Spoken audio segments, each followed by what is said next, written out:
Olá, a graça e a paz do Senhor Jesus Cristo. Bom dia a você que está aí acompanhando conosco mais essa aula da Escola Bíblica Dominical aqui na Igreja do Nazareno, no Capão Raso. Um bom dia a você, que a graça do Senhor Jesus Cristo abençoe sua vida, sua família, seu lar, em nome de Jesus. Estamos estudando aqui o livro de Apocalipse, né? Tive que gravar mais esta aula, que eu tive mais um plantão extra no meu trabalho. Então, fica aqui a aula para dar continuidade ao nosso estudo, né? E não atrasar nenhuma aula aí, não perdermos nenhum tempo e não perdermos a oportunidade de estar estudando esse livro maravilhoso, o livro de Apocalipse. Hoje nós vamos estudar a primeira carta às 7 igrejas, né? A carta à igreja de Éfeso, na cidade de Éfeso, né? Então a igreja, ela leva o nome da cidade, né? Então nós já percebemos que cada igreja, ela está ali levando o nome, a igreja do Senhor Jesus Cristo que está em Éfeso, não é, ela é conhecida dessa maneira. Então ali na Ásia são 7 igrejas, a primeira delas que recebe as cartas agora é Éfeso, né? Então nós vamos estudar esse texto maravilhoso. Acompanhe comigo a leitura lá em Apocalipse capítulo 2, do versículo 1 até o versículo 7. Vamos fazer a leitura e nós vamos minuciosamente estudar esta carta, assim como as outras também. Amém?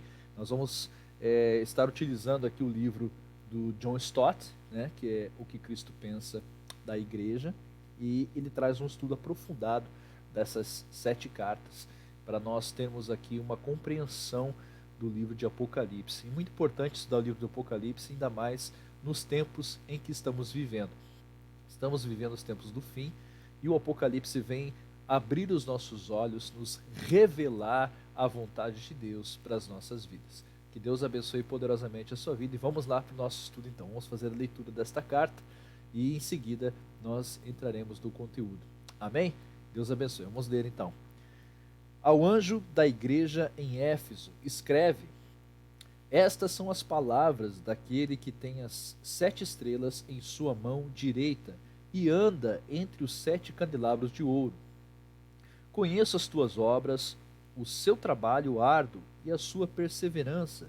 Sei que você não pode tolerar homens maus, que pôs à prova os que se dizem ser apóstolos, mas não são, e descobriu que eles eram impostores. Você tem perseverado e suportado os sofrimentos por causa do meu nome, e não tem desfalecido. Contra você, porém, tenho isto: você abandonou o seu primeiro amor. Lembre-se de onde caiu. Arrependa-se e pratique as obras que praticava no princípio. Se não se arrepender, virei a você e tirarei o seu candelabro do seu lugar.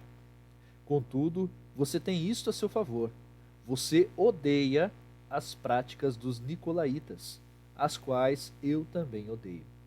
Aqueles que têm ouvidos, ouça o que o Espírito diz às igrejas. Ao vencedor darei o direito de comer da árvore da vida que está no paraíso de Deus. Amém? Esta é a carta da igreja de Éfeso, a qual João está anotando ali copiosamente, fervorosamente, na presença de Deus. Jesus está dizendo a ele: olha, escreve ao anjo da igreja que está em Éfeso. Provavelmente, né, o jovem pastor Timóteo passou lá por Éfeso, e não se sabe se nesta época aqui ali ele ainda era o pastor, o bispo daquela igreja, mas nós sabemos que cada vez que a expressão ao anjo da igreja, ela está se referindo, né, à liderança da igreja, aquele que está à frente daquele trabalho naquele lugar, naquela cidade, aquele que está ali sendo o bispo, o pastor, né, da igreja que está em questão aqui, que no caso é a igreja que está em Éfeso. A igreja que está em Éfeso, a cidade de Éfeso, nós vamos estudar aqui agora. Nós vamos ver algumas características dessa igreja, bem como assim o contexto em que ela está inserida, como era a cidade, né? Porque a igreja, ela tem muita característica também de como era a cidade, é muito parecida com a cidade, porque a igreja é feita das pessoas que moravam naquela cidade. Então, algumas coisas que nós vamos observar nessa carta, que o Senhor Jesus Cristo está dirigindo a sua igreja, E essa não é só para a igreja de Éfeso, mas para nós também, né? Hoje nós precisamos muito lembrar, né, que nós não podemos deixar o nosso primeiro amor. Essa recomendação do Senhor Jesus Cristo é muito importante. Nós vamos estudar todas essas coisas criteriosamente, minuciosamente, né, para a honra e glória do Senhor Jesus. Então, nós vamos aqui dar uma introdução, nós vamos falar quem é que estava ali em Éfeso, quem passou por Éfeso, né, quem está escrevendo ali, a relação dessas pessoas, que elas têm uma relação ali. Nós vamos falar das características dessa carta, nós vamos ver que ela tem um elogio sobre as obras da igreja, as características, as virtudes dessa igreja de Éfeso. Então, as obras da igreja, Jesus exalta as obras, a persistência da igreja frente às perseguições, frente às lutas que ela enfrentava, frente às dificuldades que a igreja cristã enfrentava naquele contexto ali, ainda Império Romano, ainda sofriam perseguições, né? Nós também vemos a ortodoxia da igreja, mais uma virtude, ela é uma igreja ortodoxa, uma igreja que ela não compactua com heresias, ela testa, ela põe à prova aqueles que se dizem cristãos e não são, como o Senhor Jesus Cristo diz ali, né? Aqueles que são ali, que estão ali querendo servir a Deus, mas não estão servindo a Deus, estão ali infiltrados na igreja. Os nicolaítas, nós vamos descobrir quem eram esses caras, o que eles faziam, por que, né? O nome deles é Nicolaítas. Quem eram esse pessoal? O que eles faziam tanto assim na igreja? Como eles atrapalhavam a vida da igreja? Nós vemos que era uma igreja pura, é uma igreja que tinha uma sua pureza intacta. Era mas também ela recebeu uma censura do Senhor Jesus Cristo, né? Que é justamente isso, deixar cair o primeiro amor. Ela também é conhecida ali como a noiva de Deus, ela é reconhecida ali como o primeiro amor que ela tinha, que ela deixou cair, né? É, nós temos também ali uma ordem final do Senhor Jesus Cristo. Estou falando aqui sobre a característica da carta, né? Então ali nós vamos estudar tudo isso, né? O chamado do Senhor Jesus Cristo, ele divide-se ali, né, em arrependa-se, retorne, né? Uma advertência solene que o Senhor Jesus Cristo dá à igreja de Éfeso, a promessa ao penitente que cumprir, né, o propósito que Cristo quer que ele cumpra, qual a recompensa que ele vai ter, né? Também ali, como nós temos visto, cada igreja ela tem também, se ela cumprir uma condição, né, se ela cumprindo aquele propósito de Deus, ela vai receber uma recompensa. Então, as 7 cartas, as 7 igrejas dessas 7 cidades, elas recebem algo que está relacionado ao cotidiano delas. Então, são instruções, né, mas que reverberam por toda a eternidade. Essas instruções, elas atravessam o tempo, os séculos. Através dos séculos nós recebemos a mesma instrução, são conselhos, são instruções, são ordens que o Senhor Jesus Cristo nos dá para nós cumprirmos em determinados momentos da nossa vida. Então nós vamos estudar agora aqui o contexto da igreja de Éfeso, começando aqui. Então, provavelmente nós não vamos concluir hoje aqui o estudo sobre a carta de Éfeso. Nós vamos dar aqui um pontapé inicial do nosso conteúdo e nós vamos aos poucos, né, devorando, digerindo esse conteúdo maravilhoso, esse conhecimento maravilhoso que o Senhor Jesus Cristo traz através da sua revelação, né, na carta de Apocalipse, através do apóstolo João. Amém? Então, Éfeso é a primeira das 7 cartas a qual é dirigida à igreja de Éfeso, né? A primeira das 7 cartas é para a igreja de Éfeso, porque se ela é a cidade mais próxima da ilha de Patmos, né? Nós vimos naquele mapa a primeira cidade mais próxima da ilha de Patmos, onde João estava exilado, é Éfeso. Então é a primeira carta, é a primeira igreja que vai ser entregue, que vai ser lida, né? Então há um propósito aqui do Senhor Jesus Cristo, que começar por Éfeso. É a mais próxima, é que dá o pontapé inicial em todo aquele semicírculo, né, das 7 igrejas ali que estão na Ásia. No mapa, deixa eu mostrar o mapa novamente aqui, no livro do John Stott, que esse mapa aqui ele dá uma ideia mais ou menos por que que o porquê que o Senhor Jesus Cristo começou com Éfeso. Olha só, né? E a luz aqui está atrapalhando. Aqui, pronto. Olha só, a ilha de Patmos, essa aqui, né? João estava aqui, exilado nesta ilha. E a primeira igreja é Éfeso. Ó, vou chegar mais perto agora. Éfeso, né? Opa, o dedo. Aí. Éfeso. Então, nós temos aqui um motivo por qual a igreja de Éfeso recebeu primeiro, né? Uma viagem marítima de 100 quilômetros levaria o portador da carta ao porto de Éfeso, na foz do rio Caister. Porém, Éfeso, além de mais próxima, tinha sua própria qualidade distintiva. Seus cidadãos gostavam de chamá-la de a metrópole da Ásia. Olha só, lembra que eu falei na aula passada que as cidades da Ásia, essas 7 cidades, elas são cosmopolitas. Elas têm uma grande gama de viajantes. O comércio nelas é super desenvolvido, né? A política dessas cidades funciona muito bem. A infraestrutura delas é muito bem arquitetada, muito bem planejada. Nós vemos ali, né, também que algumas delas têm bibliotecas, haviam centros de estudo. Então, essas cidades, essas 7 cidades eram super desenvolvidas para a época, né? E tinha uma estrada que ligava elas. As vias ápias romanas, elas se estendiam também pela Ásia. E nós vemos aqui que há também ali caminhos em que essas cidades estão interligadas. E a primeira agora, Éfeso, que nós estamos estudando aqui, ela é considerada a metrópole da Ásia. Ela tinha um porto, né, o seu porto, ali onde vários navios mercantes chegavam trazendo especiarias de todo o Oriente. Então, rotas de especiarias, rotas de comércio havia nessa cidade. Então, por isso ela é considerada a metrópole da Ásia. E a igreja, os cristãos estavam lá, né? Muitos dos cristãos em Éfeso provavelmente eram comerciantes. Muitos dos cristãos, eles tinham a sua profissão ali naquela cidade e participavam, sim, das riquezas daquela cidade, né?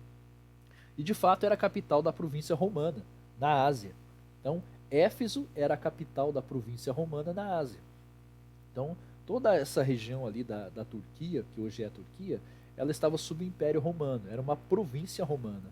E a província romana, dividida em suas cidades, ela tinha a capital, era Éfeso. Então, estava ali, a primeira era já a capital, né? A cidade, talvez das 7, a mais importante, né? De maior relevância. Era também um próspero centro de negócios, como eu já tinha dito, né? Particularmente porque estava situado na rota comercial de Roma para o Oriente, e seu magnífico templo jônico, em honra de Diana, ou Ártemis, foi reconhecido como uma das 7 maravilhas do mundo. Nós vemos esse templo de Diana em Éfeso, quando o apóstolo Paulo vai na sua primeira viagem missionária, ou segunda viagem missionária, se não me engano, né? Depois nós vamos voltar lá e vamos confirmar isso. Onde ele está ali, Paulo né, e, se não me engano, Paulo e Silas, se eu não me engano, eles estão ali em Éfeso, e dá uma confusão ali, que aqueles homens que faziam os nichos de Diana, que faziam pequenas estátuas de Diana para colocar nos nichos, nos altares que eles faziam em todos os bosques, nas casas, né? Os artífices de faziam as deusas, né, em miniatura de Diana, eles estavam reclamando que o apóstolo Paulo estava falando de Jesus e dizendo que aquelas estátuas, aqueles ídolos que eles estavam fazendo eram falsos, não tinham poder algum. E é verdade, né? A idolatria não tem poder algum. Ela desvia o povo da verdadeira adoração a Deus. Então Paulo começa ali combatendo a idolatria e falando, né, que aqueles deuses que se fazem com as mãos não são deuses. E os artifícios se reúnem e dizem, olha, esses caras aí estão estragando o nosso negócio, nós vivemos disso, e agora nosso emprego está indo para o brejo, né? E daí eles reúnem todos os adoradores de Diana e vão lá e ficam. E o texto de Atos diz que eles ficam num espaço de quase 2 horas gritando Diana dos Efésios, Diana dos Efésios, né? Então nós vemos ali que nessa cidade havia um templo construído em honra à deusa Diana ou Ártemis, né? Os romanos chamam de Diana, né? Templo de Diana. E Ártemis os gregos, né? Quem é mais helenista ali chama de Diana de Ártemis. Então Diana, o Ártemis, é a Mulher Maravilha da época, né? Então, né, nós temos nessa cidade um templo construído para Diana, o maior templo de Diana, né? Então, essa é a característica da cidade, é onde a igreja cristã estava ali, essa igreja que recebeu essa carta do nosso Senhor Jesus Cristo. Paulo e Éfeso, eles têm uma relação assim também com essa. Paulo teve uma relação com essa cidade, ele foi uma das primeiras cidades em que ele começou o seu trabalho missionário, né? O apóstolo Paulo, ele havia sido frustrado em sua tentativa de visitar Éfeso, estendendo assim o itinerário de sua segunda viagem missionária. Então foi na segunda viagem missionária, ele passou ali, mas não chegou em Éfeso, né? Não conhecemos as circunstâncias, mas de acordo com a narrativa de Lucas, ele foi impedido pelo Espírito Santo de pregar a palavra na província da Ásia, ou seja, na capital ali, que era Éfeso, né? Então Paulo queria ir para a Ásia, mas o Espírito Santo o impediu, né? Foi impedido pelo Espírito de Jesus, né? O texto lá em Lucas fala isso, em Atos 16, 6, né?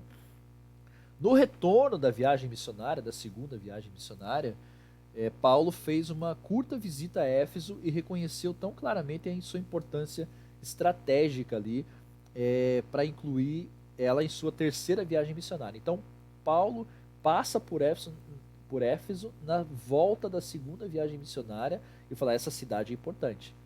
Tem bastante gente aqui, tem uma idolatria pagã que perversa, mas é importante essa cidade aqui. Então, na volta, ele testifica, ele passa por ali e fala assim: na terceira viagem missionária eu vou voltar aqui e essa vai ser a primeira que eu vou entrar. E Paulo faz isso, né? Então ele faz conferências públicas, visita as pessoas em seus lares, né? A igreja, ela começa na casa das pessoas. Então nós estamos voltando nessa época, nós estamos em casa e nós estamos sendo igreja em casa. Então nós estamos mais próximos agora, né? Isso é uma coisa boa que a pandemia proporcionou para todos nós. Estamos sendo cristãos já em casa, né? Então, esse é o correto. Em casa, daí depois a gente vai para a igreja, né? Tem que começar o culto no lar. Depois a gente continua o culto na igreja. E Paulo começa ali então a pregar o evangelho, né? E espalhando o evangelho por toda a redondeza. E no final houve um tumulto, né? Que eu falei para vocês, causado ali pela redução das vendas de miniaturas, né? De prata do templo de Ártemis, ou a Diana dos Efésios, né? Que nós vemos lá em Atos 19. Episódio descrito expressivamente por Lucas lá em Atos 19. Foi Lucas que escreveu o livro de Atos e ele descreve esse episódio em que ali os artifícios do templo de Diana estão discutindo com Paulo ali e eles ficam gritando pelo espaço de quase 3 horas, lá, 2 horas. Grande é Diana dos Efésios, não sei o que, né? É uma grande coisa em cima nenhuma, né? Não passa de uma estátua sem vida, sem poder algum, né? E para os habitantes daquela cidade, aquilo era uma tremenda de uma afronta. O culto de Diana, de Ártemis, era permeado de prostituição, né? Havia as prostitutas cultuais no templo de Diana. Então havia orgias, havia toda a perversidade sexual ali naquela cidade de Éfeso, como um Império Romano todo, onde o Império Romano se espalhava, havia aí a perversão, né? Havia a idolatria, havia todo o paganismo, né? Aquela idolatria daquele todo o panteão de deuses greco-romanos, né? Então esse episódio está lá em Atos 19, Amém? É onde Paulo ali passa por Éfeso e tem essa discussão, essa disputa ali com os artífices do templo de Diana. Timóteo e João também já haviam estado lá em Éfeso, né? Depois que o apóstolo Paulo deixou Éfeso, ele colocou Timóteo como supervisor da igreja, como pastor da igreja, ali para orientar os cristãos que haviam acabado de se converter, né? E a fim de dirigir e acompanhar o crescimento do trabalho, Timóteo ficou responsável por isso, então, e manter a verdade do evangelho, brigar por isso, né? Porque havia ali muitas pessoas que queriam sutilmente injetar heresias ali no meio da igreja. E nós vamos ver ali quem eram os nicolaítas, né? Daqui a pouquinho. Da sua primeira prisão em Roma, ele escreveu a sua carta à igreja de Éfeso e posteriormente suas duas cartas a Timóteo, onde Paulo escreve então, 1ª e 2ª Timóteo, na sua prisão em Roma, né? E a carta aos Efésios, né? Nós temos nosso evangelho, a carta aos Efésios, né? Efésios, né? Então, segundo uma antiga tradição, o apóstolo João substituiu Timóteo perto do final do primeiro século. Então, o apóstolo João, esse que está escrevendo o livro de Apocalipse, diz uma tradição antiga, uma tradição de alguns teólogos que estudaram ali os manuscritos, as escrituras, analisando as cartas, eles entendem que João substituiu Timóteo depois que Timóteo faleceu. João, então, ele assume ali a igreja de Éfeso, né? No primeiro século, no final do primeiro século, como líder da igreja de Éfeso, e provavelmente dirigiu a ela sua primeira carta. Àquela altura, João estava exilado por causa da verdade que pregava, mas foi-lhe dada a oportunidade de escrever à sua amada igreja uma carta que lhe foi dita por Jesus Cristo. Veja aqui, maravilha, como Deus honra as pessoas, né? João estava exilado, ele foi pastor também, provavelmente, da igreja de Éfeso, e estava agora exilado, né, em uma ilha, longe da sua antiga igreja. Então, o Senhor Jesus Cristo dá a oportunidade dele escrever novamente, agora uma carta ditada pelo Senhor Jesus Cristo, para que o antigo pastor João escrevesse a sua antiga igreja. Amém? Que coisa linda! Como Deus nos honra, como Deus nos ama, e cada detalhe da nossa vida está nas mãos dele. Como é maravilhoso ver isso, né? Que detalhe importante a gente vê aqui estudando esse texto, né? E aprendendo, né? Puxa, quem passou ali pela igreja de Éfeso? Como era a igreja de Éfeso? O que as pessoas criam? O que as pessoas falavam? Como as pessoas viviam naquela época? Né? Como era ser cristão num ambiente totalmente conspiratório, num ambiente totalmente hostil, né, ao cristianismo. Como era ser ali, tendo ali um grande templo de um paganismo, de uma falsa deusa, e você tem que falar ali do verdadeiro amor de Deus, falar ali do verdadeiro Deus que é o Senhor Jesus Cristo, né? Como será que era para eles, né, viver isso? Então, nós vamos ver aqui, primeiramente, o elogio que o Senhor Jesus Cristo faz a essa igreja. Então, aqui nós já vemos ali quem passou pela igreja de Éfeso, como a igreja de Éfeso nasceu, né? Foi na terceira viagem missionária do apóstolo Paulo. Então, as pessoas começaram a se converter ali, né? E nós vemos como Deus se importa com cada detalhe, né? Permite que o apóstolo João escreva essa carta, e ele fica ali muito feliz. E, primeiramente, o Senhor Jesus Cristo dá um elogio à igreja de Éfeso. E nós vamos ver qual foi esse elogio, né? Em cada uma das 7 cartas que o Senhor Jesus Cristo ele escreve, ele pronuncia um julgamento moral sobre cada igreja. Então, há um julgamento moral sobre cada igreja, com aspectos positivos e aspectos negativos também. Então, são características que o Senhor Jesus Cristo exalta numa igreja, mas também detalhes importantes que a igreja precisa prestar atenção e mudar, muitas vezes, aquela situação, né? Então, a igreja de Esmirna, por exemplo, ele expressa um elogio inequívoco, assim, um elogio maravilhoso. Ao passo que a igreja de Laodiceia, ela recebe a mais implacável condenação, né? Estou a ponto de vomitar vocês da minha boca. É o que Deus fala da igreja de Laodiceia. Não aguento mais vocês me provocam ânsia, né? Essa expressão de nojo, né? Imagine Deus falando com a sua igreja nesses termos. Então nós temos que prestar atenção nisso, né? Esse julgamento moral ele acontece nas sete cartas, né? E nós vamos ver aqui qual foi a da igreja de Éfeso. Então é evidente que o Senhor ressurreto ele está em posição de avaliar a condição de qualquer igreja. É evidente isso. Ele está na posição de julgar mesmo. Ele está ali, o Senhor dos senhores e Rei dos reis. É Ele que manda. É Ele que dá as cartas. É Ele que fala ao seu povo e expressa a sua vontade para o seu povo, né? Já tivemos a oportunidade de ver cada carta se inicia com a afirmação conheço ou sei. Então já no detalhe aqui, né, nós vemos ali que o Senhor Jesus Cristo diz no versículo 2 ali da carta de Apocalipse, ele diz assim: conheço as suas obras, o seu trabalho árduo e a sua perseverança. Sei que você prova os que se dizem ser apóstolos, mas não são, e descobriu que eles eram impostores. Olha só, eu sei, eu conheço. Essas expressões denotam que o Senhor Jesus Cristo realmente é onisciente em relação à sua igreja. Ele sabe todas as coisas, ele sabe de tudo. Então ele vê a nossa vida, ele vê a nossa luta, ele conhece, ele sabe, né? Então essas duas expressões, conheço ou sei, certamente ele está inteirado de tudo.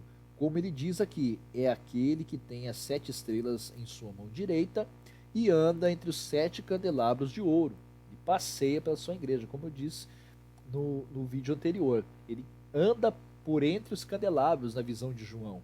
Quando ele está recebendo as cartas do Apocalipse, a carta do Apocalipse, quando ele está recebendo o que o Senhor Jesus está falando para ele escrever, ele está vendo o Senhor Jesus andando entre os candelabros, que o próprio Senhor Jesus Cristo diz que são as 7 igrejas, né? Então os 7 candelabros são as 7 igrejas. Ele passeia por entre os candelabros, ele passa por entre os candelabros, ou seja, Jesus está no nosso meio, ele nos conhece, ele sabe quem nós somos, ele sabe o que fazemos, ele sabe o que pensamos.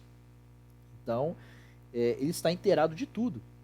Como ele diz aqui, é aquele que tem as 7 estrelas em sua mão direita e anda entre os 7 candelabros de ouro.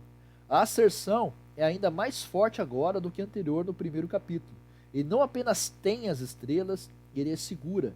Ele não apenas está no meio dos candelabros, ele anda entre eles. Ele é o supervisor divino das igrejas. Ele disse que onde se reunirem 2 ou 3 em meu nome, ali estou no meio deles. Mateus 18, 20.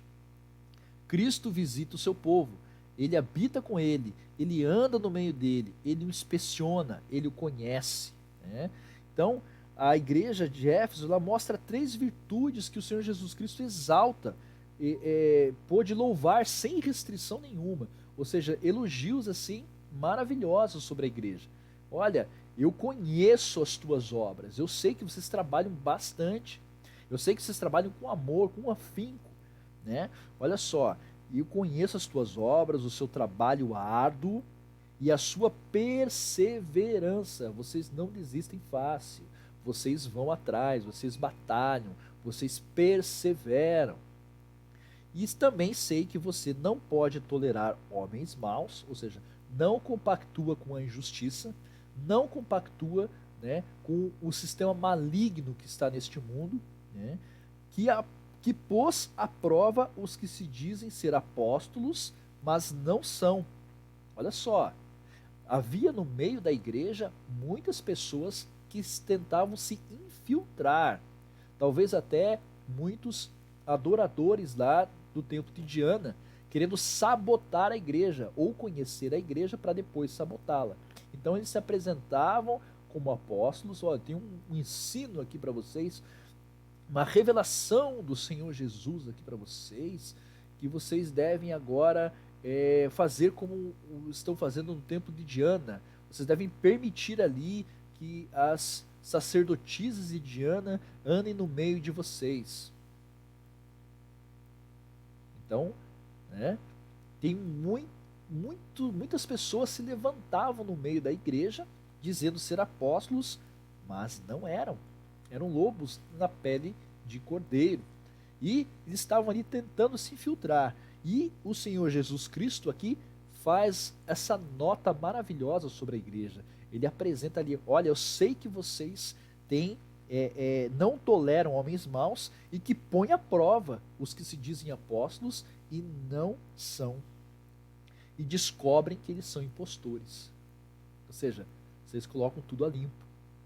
Olha só que maravilha, que elogio maravilhoso que o Senhor Jesus Cristo fez aqui à igreja de Éfeso. Seria muito bom se nós aprendêssemos aqui e atentássemos, né, como é importante nós termos a nossa ortodoxia, né, como é importante nós não abrirmos mão de princípios básicos e das sagradas escrituras em nome de uma tolerância maior, em nome de uma, vamos aqui abrir espaço, vamos abrir aqui a diversidade das coisas, né? Vamos ser mais tolerantes com o pecado, para que nós tenhamos mais pessoas na igreja. Quantas vezes esses pensamentos, muitas vezes, tentam aí sorrateiramente entrar no meio da igreja, e muitas vezes têm conseguido. Infelizmente, nós vemos aí um péssimo exemplo da igreja metodista, né? A igreja metodista de Londres, a igreja metodista lá da sua origem, né? Abrindo aí o espaço para o grupo LGBTQI, não sei quantas letras mais lá, né? Então, cadê o princípio cristão onde diz que o homossexualismo é pecado? Onde diz que a prática homossexual é abominável diante de Deus? Onde é que está aí o princípio? Eles abriram mão, então, disso, vamos abrir mão, então, e vamos abraçar todo mundo, então. Todo mundo vai ser feliz, colorido aqui, né? Aqui as bandeirinhas que vocês põem, os LGBT põem aí, tudo coloridinho. Não tem esse negócio aqui não. Na igreja de Éfeso, esse tipo de coisa não entrava. E nós temos que voltar a isso. Nós temos que voltar a essa essência. Nós temos que voltar aqui a não tolerar homens maus, homens malignos, homens cheios do intento de Satanás. Não, está tudo muito bom aqui, não, é tudo colorido, todo mundo tem que ser amigo, paz e amor para todo mundo. Não, nós não podemos cirandar com Satanás, nós não podemos cirandar com doutrinas que vão contra o amor de Deus. Deus ama as pessoas, mas aborrece o pecado. E toda vez que a Bíblia diz aborrece, entenda, odeia. Deus odeia o pecado e aquele que o pratica. Então, não devemos fazer concessões, devemos ser como a igreja de Éfeso. Nós devemos, sim, experimentar ali e ver se esses homens que se dizem apóstolos realmente o são. Se eles não ferem nenhum princípio ou doutrina das Sagradas Escrituras. Amém? Por enquanto, nós vamos ficar aqui até esse versículo aqui, né? Até essas características ali, até o elogio, né? Pelo menos, nós vamos estudar aqui até o elogio para não se alongar muito aqui na nossa aula de Escola Bíblica Dominical, mas no próximo capítulo, no próximo domingo, nós vamos estar aí dando sequência aqui, né? As obras da igreja, a persistência ali que os cristãos têm. Nós vamos retomar esse assunto, né? E vamos aqui estudar aqui as sete cartas para as 7 igrejas do Apocalipse. Amém? Que Deus abençoe a sua vida, que você tenha um ótimo domingo. Nosso culto de Santa Ceia, logo mais à noite, vai ser uma bênção, estará repleto aí de bênçãos e muito louvor, muita adoração ao Senhor Jesus Cristo. Que Deus abençoe a sua vida, né? Pastora Ana estará trazendo a mensagem. Vamos ver se a gente consegue colocar uma legenda ali embaixo ali para nós entendermos o espanhol, né? Para que ela flua e o Espírito Santo vai nos conectar aí em nome de Jesus. Amém? E logo mais depois da mensagem nós teremos aí a Santa Ceia do Senhor, também a pastora Ana ministrando em nome do Senhor Jesus. Que Deus abençoe poderosamente sua vida. Fique com Deus e até o próximo domingo às 10 horas da manhã na Escola Bíblica Dominical aqui na Igreja Nazareno do Capão Raso. Deus abençoe a sua vida em nome de Jesus.